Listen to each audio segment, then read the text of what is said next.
నమస్కారం. పాము కాటు అయినప్పుడు మన శరీరంలో ఏమి జరుగుతోంది? ఎలాంటి లక్షణాలు కనిపిస్తాయి? అవి ఎంత సమయంలో తలెత్తుతాయి? ఆఖరి వరకు చూడండి. అందుకనే వీడియోని ఎక్కడా స్కిప్ చేయకుండా పూర్తిగా చూడండి. మరి ఎందుకు ఆలస్యం? Let's start our today episode. పాములు కొన్ని విషపూరితమైనవి. వీటి కాటు ద్వారా విషం రక్తంలోకి వెళ్లి శరీరంలో అనేక మార్పులు కలిగిస్తుంది. పాము వాయిస్, రంగు, కదలికలు అర్థం కాకుండా మనం అనుకోకుండా వాటికి దగ్గరైనా అవి భయంతో కాటు వేస్తాయి.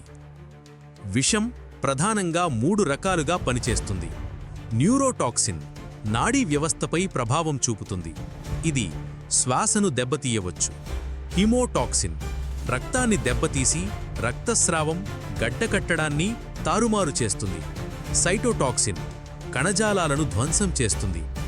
ఈ విష ప్రభావం ఎంత తీవ్రమైనదో అనేదాన్ని పాము జాతి, కాటు ప్రదేశం, బాధితుని ఆరోగ్య స్థితి ఆధారంగా నిర్ణయించవచ్చు. పాము కాటు అయిన వెంటనే కొన్ని లక్షణాలు కనిపించవచ్చు. కొన్ని పాముల విషం 15 నుంచి 30 నిమిషాల్లోనే పనిచేయటం మొదలుపెడుతుంది. కొన్ని పాముల విషానికి లక్షణాలు కనపడటానికి 1 నుంచి 3 గంటలు పట్టవచ్చు. సాధారణ లక్షణాలు: కాటు స్థలంలో తీవ్ర నొప్పి మరియు ఊబిపోవడం, చర్మం ఎరుపు లేదా నీలిగా మారడం, తలనొప్పి, తలకారు తిప్పడం, వాంతులు, కడుపు నొప్పి, శ్వాస తీసుకోవడంలో ఇబ్బంది, స్పష్టంగా మాట్లాడలేకపోవడం, అపస్మారక స్థితి. ఇవి వెంటనే గుర్తించి వైద్య సహాయం పొందాలి. పాముకాటు జరిగిన వెంటనే తీసుకోవాల్సిన జాగ్రత్తలు: బాధితుడ్ని నిశ్చలంగా ఉంచండి. కదలిక విషం విస్తరణను పెంచుతుంది. కాటు అయిన భాగాన్ని గుండెస్థలికి కింద ఉంచండి. వెంటనే ఆసుపత్రికి తీసుకెళ్ళండి.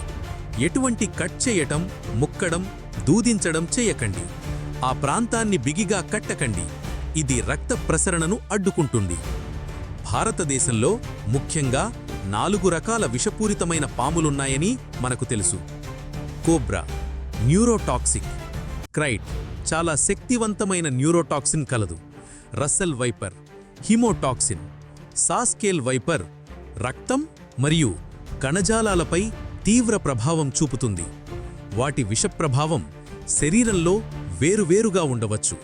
కనుక మనం ఎప్పుడూ అప్రమత్తంగా ఉండాలి. పాముకాటు మామూలు విషయం కాదు. అది జీవితం మీద ప్రతికూల ప్రభావం చూపగలదు.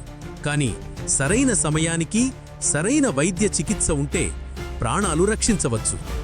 మీకు ఏమైనా ప్రశ్నలు ఉంటే కామెంట్లో తెలియచేయండి. నేను మీకు అందిస్తున్న ఇన్ఫర్మేషన్ నచ్చినట్లయితే లైక్ చేయండి, సబ్స్క్రైబ్ చేసుకోండి. Thank you.